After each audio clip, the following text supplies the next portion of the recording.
But if we are to walk away with four things, we're wanting to walk away with what hypertension is, what puts us at risk for hypertension, both non-dietary and dietary factors, the non-dietary and dietary factors. Oh, no, it's okay. Sorry, those are in my flow. My bad.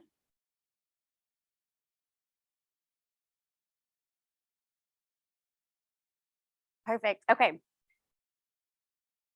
Of course, going over the non-dietary and dietary factors that can put us at risk for hypertension, the non-dietary and dietary factors that can reduce our risk for developing hypertension, and of course, the infamous DASH diet, which is known to help the side effects and control symptoms related to high blood pressure. But the main question, what is hypertension? And it's actually super complicated. It's actually just high blood pressure. High blood pressure, hypertension, they both indicate that there is an excessive amount of pressure on our arterial walls. So hypertension can be determined by two numbers. So you know when you get that cuff around your arm and you get those two numbers? So that top number right there is what's referred to as systolic pressure. Systolic pressure is the pressure that's pushing up on those arterial walls when your heart is contracted. Then we break it down to that second number, diastolic pressure.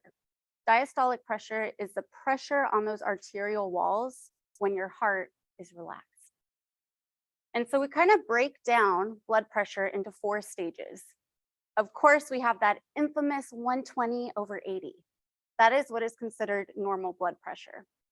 However, high blood pressure can be determined by both systolic and that diastolic number. And that's where we can kind of break down into this elevated stage right here, where the systolic has elevated quite a bit, or the, oh my goodness, the diastolic has actually increased as well. And then we break it down into the varying degrees. We have stage 1 and stage 2. But of course, let's get into what hypertension, high blood pressure actually is. So of course, the heart produces pressure when it's pushing blood throughout our body. There's a certain kind of pressure there. But of course, that pressure needs somewhere to go, right? So it pushes up kind of on the walls, right? Think of it as a dam almost. We have water sitting there and it's pushing up against that wall. But of course, what can happen is too much pressure on that dam. Is the dam going to break? Probably, right? And that's kind of the same thing with hypertension. If we have too much pressure pushing up against our arterial walls for an extended amount of time, we can cause our heart to work even harder, because now our heart is having to put more work into pushing all that good blood and nutrients throughout our body. And of course, that's what can put us at risk for sometimes atherosclerosis. It can put us at risk for stroke. It can put us at risk for a heart attack, right? And so really today, we're going to be discussing all the things that kind of put us at risk for that, what we can do to prevent the incidence of it, and kind of some popular diets such as a DASH diet that really help us manage any hypertension we have. So of course, overall, high blood pressure over an extended amount of time can really impact us in various ways on our bodies, such as on the brain, the eyes, the heart, and the kidneys. Let's do this. So of course, now we see what actually puts us at risk for hypertension. So we have stress, which we all have to deal with, right? Of course, genetics, the things we can't really change, even though sometimes we really wish we could.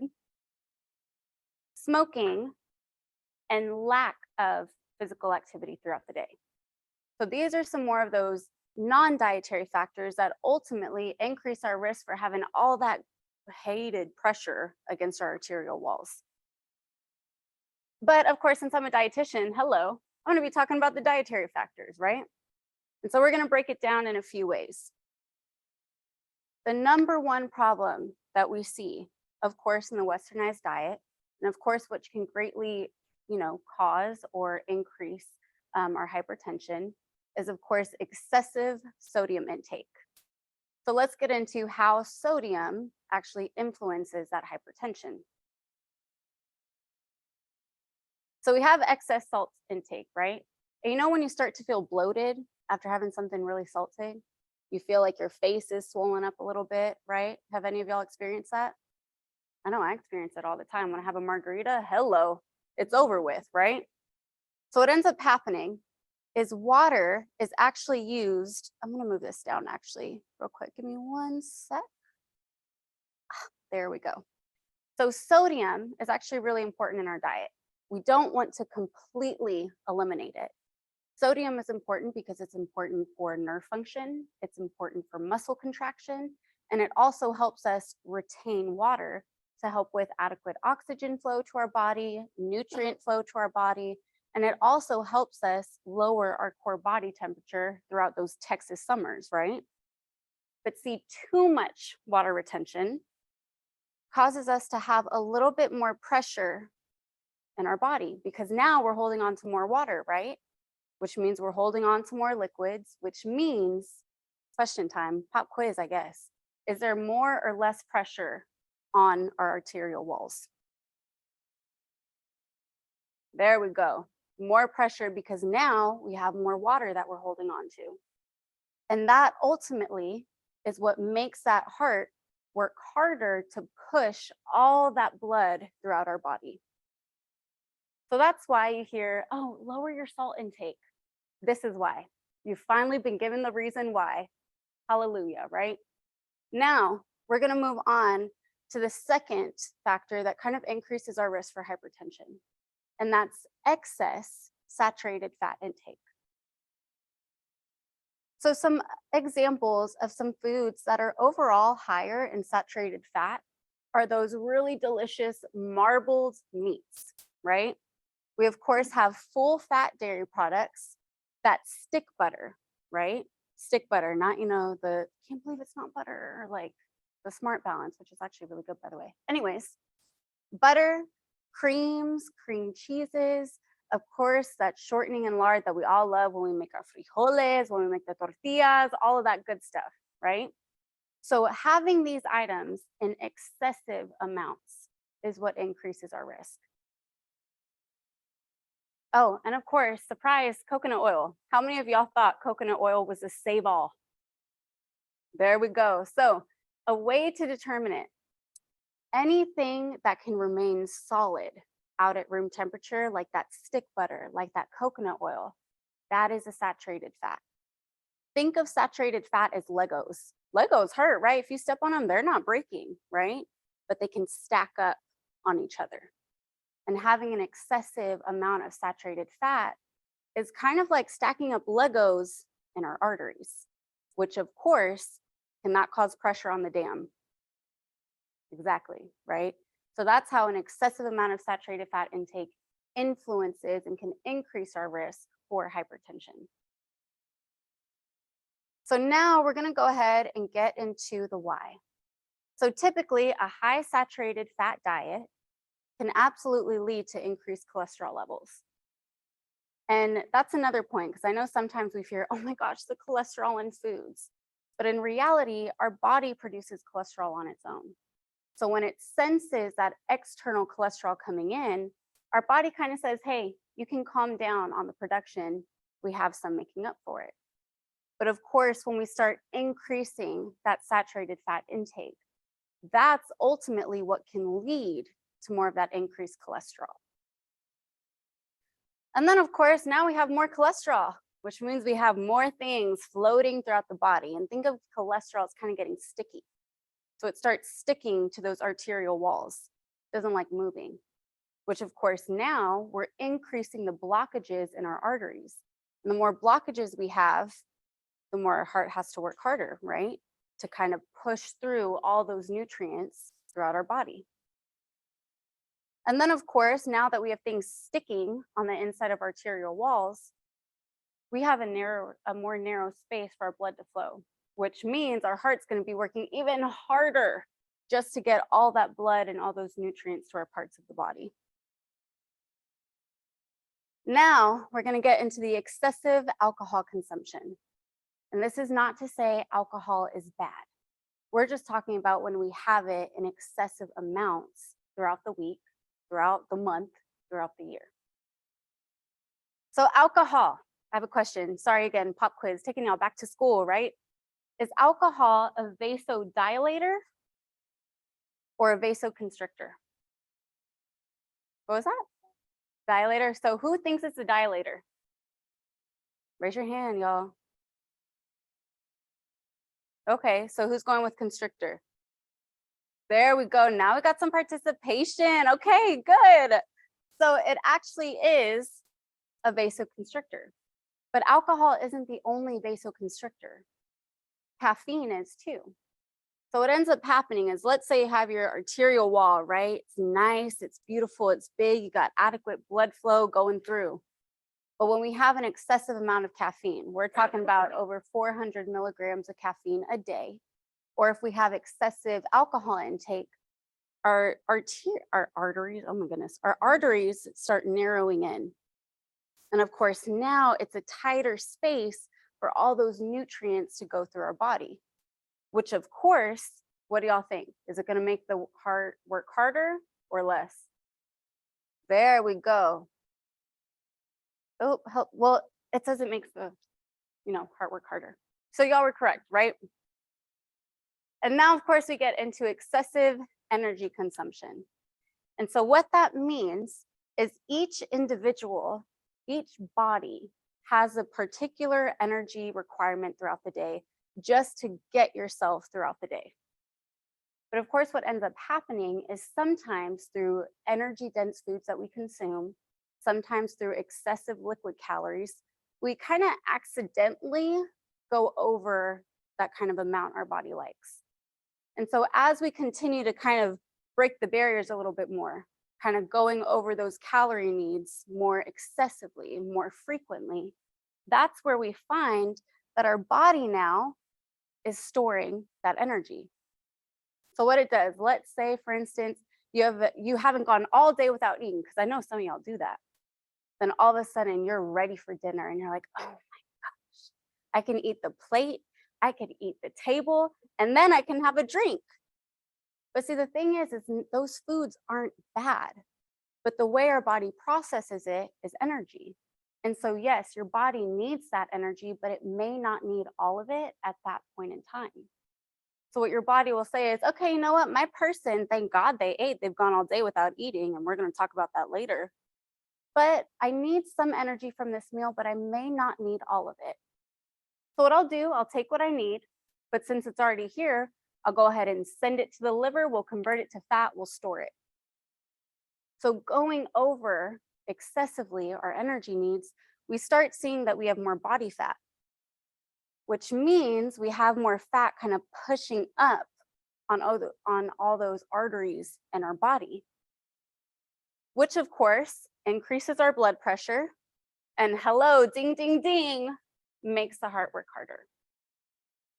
Now tell me, out of those 4 things we talked about, sodium intake, saturated fat intake, alcohol intake, and energy needs, what was the one thing they all had in common? It was one word. Exactly. So that doesn't mean we have to completely, eliminate it from our diet. This is still life, y'all, and food's delicious. And especially in a community like ours, we grieve over food, we celebrate over food. And so to completely eliminate some of these things, first of all, is unrealistic, and for me, sounds absolutely miserable. So now we're really going to get into how we can control that hypertension, and then of course, do it in a way where we're still enjoying our life and of course, food. And the great thing about hypertension is that, first of all, it's easily detectable. And then of course, hello, because of people like me, thank you, it's controllable. So first of all, you'll have any questions, concerns, something where you're like, okay, great, Jerica, you explained it, but you confused the hell out of me. Anything like that? We all good so far? Perfect. So now, of course, we're going to get into some of the non-dietary factors that can help prevent that hypertension. Like y'all just have to reduce your stress, right? So easy, right? But I know, right? You just throw it up and you're like, hello, duh. Like you think I could, I would. But see, the thing is there's many things that contribute to stress. Yes, we may consciously be under stress. Work's gotten too much. We have the kids at home, or oh my gosh, someone's getting married. There's marital problems. There's so many different things that can cause us stress, which is why in those future sessions that you have with Heather, as well as, if you'd like to schedule with me or one of the other dietitians at JTA, we absolutely address some of those ways that we can reduce that bodily stress. It's not possible to eliminate it, but it's possible to find what it's worth in your life. And that's where we get into the more frustrating lifestyle behavioral things. But overall, reducing stress sounds so easy, right? And then, of course, stop smoking. But of course, then we have to get into some of the mental, the emotional dependencies, reliances that cause us this, right? It's not as easy as just stopping some of these habits. We really have to dive in as to why we do them, what it gives us. And of course, if we're ready for that change, creating a game plan that will actually allow us to maybe reduce that habit. And then, of course, in eliminating that habit, we gain another habit. And then, of course, increase physical activity. And this isn't to say, okay, now you got to hit the gym 5 times a week, weight training, cardio. No, that sounds miserable for me, at least. I just don't like doing that.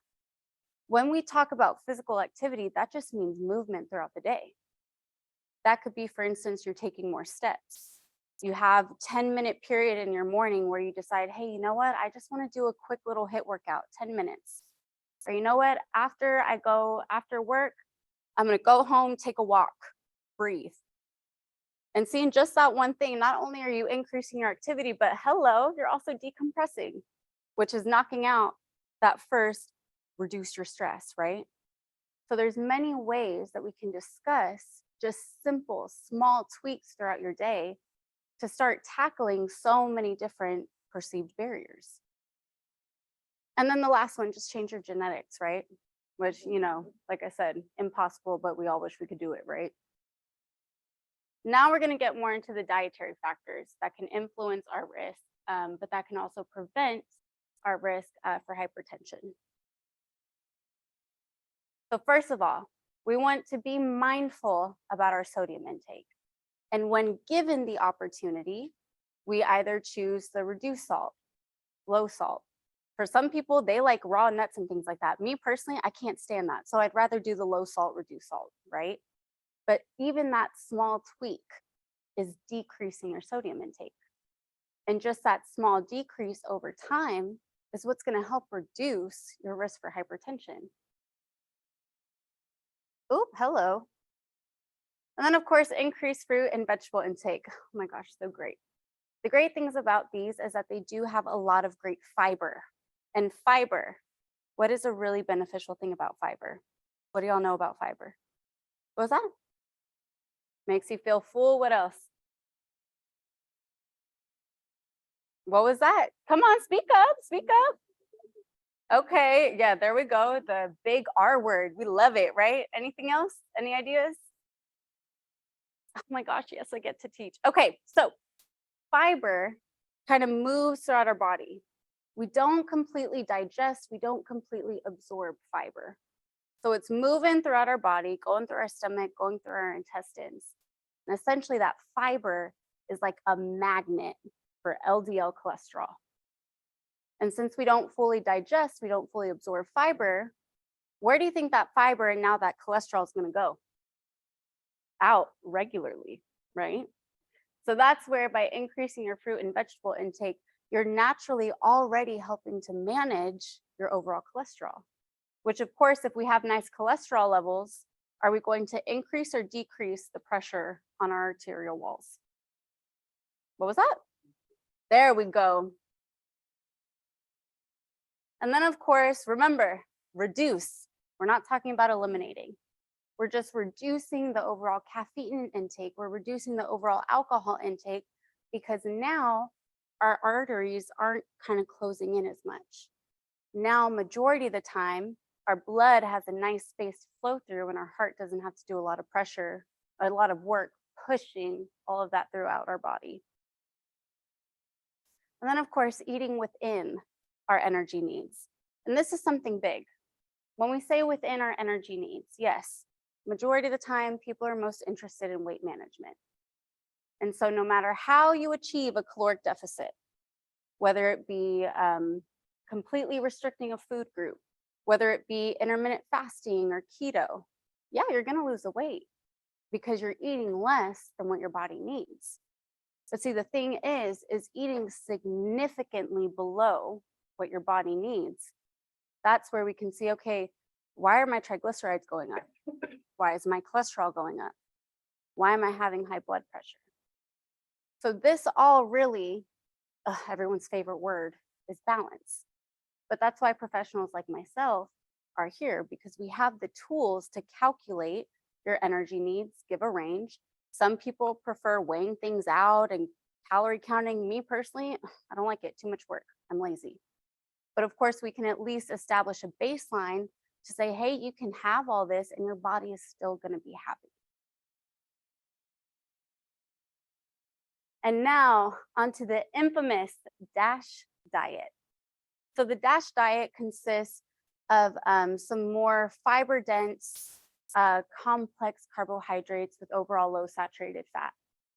Essentially, the DASH diet is encompassing all those 4 things we talked about: reduce sodium, reduce alcohol intake, increase your fruits and vegetables, and then of course, physical activity is a plus too. So overall, the DASH diet mainly consists of complex carbohydrates. So what separates simple carbohydrates from complex carbohydrates? Do y'all know the difference between the two? What was that? Perfect. Why? I'm taking y'all back to school, huh? Sorry. Anyways, the difference with complex carbohydrates is that they have more fiber in them. And of course, what's the role of fiber? The magnet, there we go. And someone else said it. It keeps you regular and keeps you full. So that's really the difference between simple carbohydrates and complex carbohydrates. We also have leaner meats. And can anyone tell me what makes something lean? What makes it a lean meat? What is it low in? There we go. What kind of fat? There we go, the Lego builders, right? And then of course we have our fruits and vegetables, which are really great sources of antioxidants, vitamins and minerals, great fiber as well. We also have those heart healthy fats. So things that are found in our nuts, our seeds, and our oils. So we talked about saturated fat. Those are the Legos, right? But our unsaturated fats, those heart healthy fats, are the ones that are kind of liquid, right? So our olive oils, our avocado oils, sesame oils, yes, vegetable oil, that's not something to be afraid of. The oils that we find in avocados, nuts, seeds, those are all sources of unsaturated fats. And then of course, low fat dairy. And why low fat instead of full fat? Do we know? What is there less of in low fat? Perfect. And then of course we have lower sodium. So now we're going to get kind of into each of those categories and what is included in each of those categories. So for complex carbohydrates, a lot of our bean sources give us that carbohydrate. So it gives us that energy for our muscles, our brain. It gives us that energy burst. But these sources right here have more fiber. So it's going to help with our cholesterol, but it's also going to help us stay fuller for longer. And it's going to help control our blood sugar as well. Now we get into whole grains. So whole grains, of course, remember, they have that added benefit of fiber. So some of these carbohydrates here still give us that energy that we need, But of course, now we get the added benefit of fiber, and we can find that through farro, barley, oats, rice, oh my God, pasta, and look at that, bread. So all of these sources here are great sources of that energy, but once again, that fiber as well. And of course, these are some other options too that still give you that carbohydrate, but also now have that added benefit of some fiber. Now we get into some of our lean meats. And what our lean meats include is, of course, everyone's favorite, fish and seafood options. Certain fishes actually have more unsaturated fat in them, depending on the part of the sea you get it from, and also dependent on the climate in that area at that time. Then, of course, we have chicken and turkey without the skin. Yes, yes, chicken and turkey. But oh my gosh, look at that beef. You can actually have beef because there are certain parts of the animal that actually have less saturated fat compared to other parts of the animal. So for instance, with beef, more of those loins and those rounds, they're worked a little bit more on that animal, so they don't have as much saturated fat there. It's a little bit meatier. Now, of course, we get into fruits. And these are just some different options of fruit. Essentially, the way I like to simplify my fruit is the more color, the more nutrients, the more naturally occurring color. So each of these fruits have different benefits to each one of them. There are some that are higher in vitamin C. There are some that are higher in other vitamins and minerals such as magnesium, selenium. But overall, these are another great source of that energy, that sugar for our body, but also have a little bit more fiber as well. And then of course, those non-starchy vegetables. Now, personally, I didn't grow up with vegetables. Wasn't a part of my diet. I grew up off spaghetti. I had fideo. Mac and cheese and sausage was kind of our go-to meal. And then of course, remember those Totino's pizzas? Yeah, that were $1 and now they're like freaking $3 or something. We would each go home with that and now it's our dinner. So having this was hard for me. So it was until January 2023 where I was like, oh my gosh, let me practice what I preach. And so really, where I like to view these more as fiber. And yes, the more naturally occurring color we have in our diet, what do we have more of? Starts with a B. There we go. And another one starts with an M. What was that? Perfect. Vitamins and minerals. But really, these are just some of the options. For me personally, I get in my vegetables through jicama. I get it through cucumber. That's where I'm at right now, and I'm 24. But you know, it's a start. And so each of these, we have to find ways to incorporate these in a way that you enjoy them, not that it's a duty. But the really great benefit is, yes, we have vitamins and minerals, but what are these high in? The magnet, what is it high in? Beautiful. Now we get into some of those heart healthy fats with nuts and seeds. And so of course you can have different variety, of course, because for me personally, I'm not a pine nuts girl, but you better believe I'm gonna have some pistachios.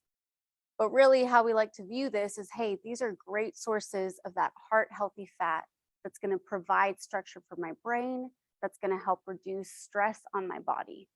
And of course, these heart healthy fats are also really beneficial for your brain as well. They reduce risk or severity of a concussion. They are known, there's more research to suggest now that it reduces your risk for dementia and even Alzheimer's. And of course, here's some more options for you that may not have been included on the last list. Another great way to kind of incorporate it in, sneak it in, ground flaxseed. So these are a great way to kind of sneak in that heart healthy fat without having to taste it. Now we get into our low fat dairy. So overall, low fat dairy is what we define as 2% or less fat. But of course, we get some great benefits from having dairy. We don't have to completely eliminate it. We get a great source of vitamin A, which is really important for our night vision. Vitamin D, which is really great for bone health. And for my women, when we kind of lose that beneficial protective effect of estrogen, vitamin D and calcium are really great to maintain our bone structure and reduce our risk for bone softening and even osteoporosis. So dairy is a great way to get all those great vitamins and minerals in. However, bringing it back to hypertension, we're wanting a reduced fat option so that we're decreasing the amount of pressure our body has to, well, the amount of pressure on our arterial walls. And then of course we get into some sodium recommendations. Overall, for someone who does have to watch their sodium intake, it's recommended to have about 1,500 milligrams a day. However, normally that can look like 2,300 milligrams a day for someone who does not have hypertension. And of course, it looks very small compared to this. But another great way to view it is you can always look at the nutrition label to kind of determine the sodium. But remember, we still need sodium in our diet. We don't want to completely eliminate it because then we put ourselves at risk for cramping, hyponatremia, all the ugly stuff that comes with low sodium. But now we're doing it in a way where we're mindful of how much sodium we're actually putting into our body. And here's just a little statistic that actually the majority of our sodium intake comes from processed and restaurant foods. But typically, if you look at those naturally occurring, such as the sodium found in maybe some animal proteins, right? Or if we look at some of the sodium that naturally just comes in certain nuts, certain foods, we're actually not getting a significant amount from there. In reality, the majority of our sodium intake, which can cause us to go excessively over majority of the time, comes from typically eating out. So that's something to be mindful of. But granted, we're not trying to eliminate these options because hello, going out to eat is good. I go out to eat every Friday. Hello, treat myself, right? But we're doing it in a way where we're being mindful of how much we're taking in throughout the week. So we're reducing our risk for hypertension. And then of course, with the DASH diet, these are typically some foods that we want to be mindful of and overall reduce if we find that they have a high presence in our life. So of course, those fatty meats, right? Because they have more what? Come on. Perfect. And then of course, we talk about our full fat dairy options because they have more what? Beautiful. And then of course, we get into some of those sugar sweetened beverages, not because the sugar is bad, but because typically, let's say we go to Starbucks. Who likes Starbucks? I love Starbucks, right? So let's say I were to get a Frappuccino. Are they just putting one pump of the syrup? No, right? Especially if you're getting a venti, dun, dun, dun, dun, you have how many pumps there? And so the thing about those sugar sweetened beverages is that we can typically have a high amount of sugar for a little amount. And that's where we put ourselves at risk for going a little bit over our calorie needs. Because you can take down a Gatorade like nothing, right? And then you can typically have that with a meal. So once again, it's not that that option is bad or terrible for your health, but we have to be mindful of it that, hey, maybe we're drinking it in a way that we're not exceeding our calorie needs. And then of course, sweets, once again, not because they're bad, but because if you go to the panaderia off of what, Houston, or maybe the one off of Broadway, right? I know for me, if I get a little piñata or concha, I'm not just taking half of it. I'm eating the full thing. And so in that way, sometimes I'm taking in a little bit more than needed at that one time. But of course, I still have my pan dulce freaking every Sunday, and that's okay because I know that I'm not having it every day. So it's about having these foods present in our life where we have a healthy relationship with it and we're not completely distancing ourselves from it. Exactly. Look at you. Call yourself an RD. Wow. And then of course, what we've really been talking about all day, sodium, right? And of course, those fatty meats that we talked about are some of those really great marbled, delicious, tender meats that we have. which overall are going to have a little bit more saturated fat. And then, of course, we get into some of those fuller fat options where they have more saturated fat. So that's if we're taking in whole milk majority of the time. If we're having a full round of brie cheese every day, right? That's where we can naturally increase that saturated fat intake into our diet. And of course, some sugary drinks, such as here, remember, it's not that these are bad, but typically we can put a little bit more sugar into these at one time. And because they're liquid calories, we can easily down them. So of course, some of these options here, yes, do have a little bit more sugar in them, and that's okay. But what we want to do is be mindful of how much we're taking in or how much sugar we're adding into it. So of course, for those delicious sugary beverages, there are some alternatives. So sometimes it's not necessarily the food that we're addicted to. It's not the drink we're addicted to. Sometimes it's the motion, the actual hand motion. Sometimes it's the texture. Sometimes it's a relief that it provides us. So of course, it's up to us also to kind of determine where that kind of lies. So for instance, if you're more of a texture person, that plain sparkling flavored water that they have at like HEB, I know there's LaCroix. I never really cared for that one though. But there's other options like Topo Chico, the 1877. Those all are great ways to still enjoy that texture, to still enjoy that bubbliness, but we're doing it in a way where we're mindful of how much sugar we're taking in. Also, of course, Crystal Light, Mio, the sugar-free Kool-Aid, the sugar-free Hawaiian Punch. Those are all ways to still get in that tastiness, but being mindful of that sugar intake all at once. And then, of course, my favorite diet or zero-calorie beverages. Me and my mom personally have, a dependence on Dr. Pepper. So one thing we did together is, yeah, we'll still have some Dr. Pepper, but girl, I have a case of Dr. Pepper Zero at my house right now. We typically buy one, a pack every week because there's two of us, right?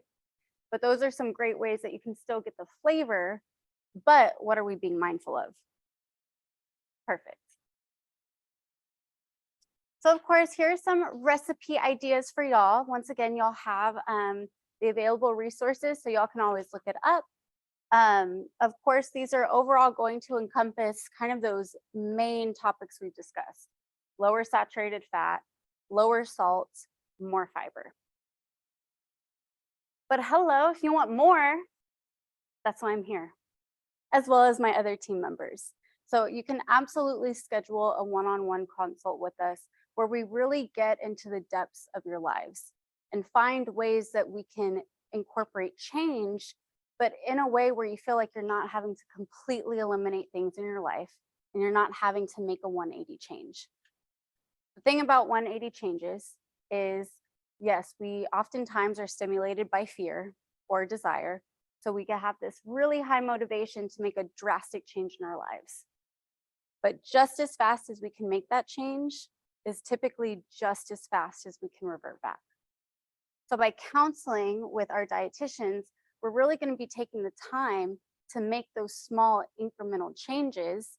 So it's no longer a change, but it's second nature. So once again, my name is Jerica. I am the dietitian here at SAISD. However, if you would like a dietitian that specializes in certain areas such as eating disorders, pregnancy, we have specialists over at JTA Wellness, and we will gladly set y'all up with them. And that's about all for now. Does anyone have any questions? Dash, oh my goodness. Let me see. I absolutely forgot because, with nutrition, we just go by acronyms sometimes. Let's see here. And this is going to go on YouTube. Lord, hold on. I'm like, oh God, the pressure's on. Let's see here. Oh my goodness. And what was your name by chance? Terry. Terry, you got the pressure on me. I'm sweating all up here. Hold on. Give me one moment. Dash diet. let's see, dietary approaches to stop hypertension. I was sweating over that. Lord, DASH diet. Any other questions for me? Great question though, Terry, because you reminded me of school. Thank you. Any other questions? Because I know there were some questions sent over before. So we had talked about, did someone say something?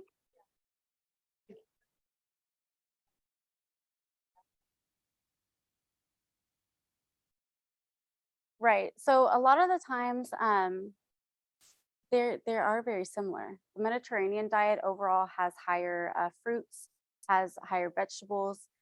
They still incorporate carbs, but they do it in a way where it's not completely dominating everything on the plate.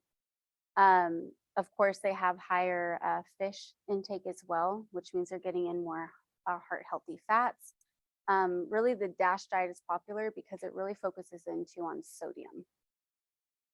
But the Mediterranean diet is absolutely a great option, simply because it's really rich in vitamins and minerals, fiber. So yes, that would be a great alternative too. Any other questions before I start reading off the list of questions I received?